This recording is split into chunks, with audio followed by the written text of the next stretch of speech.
Katakot-takot na kantsaw ang inabot ni na Kim Chiu at Paolo Avellino sa mga entertainment press pati na rin sa online media con ng kanilang movie na My Love Will Make You Disappear.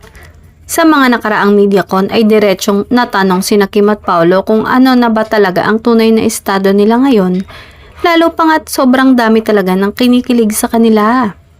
Ayon kay Paolo ay work daw muna lalo pa nga't may nakatakda raw silang gawing bagong project ngayon. Si Kim naman ay puro tawa lang ang isinasagot pero aniya ay talagang friendship daw ang meron sila at natutuwa raw siya na kahit tapos na ang kanilang proyekto ay may communication pa rin sila ni Pao.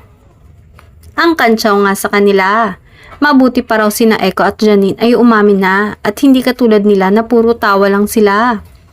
Maging si Kim Chiu ay talaga namang pilit na pinapaamin lalo na sa noontime show na It's Showtime.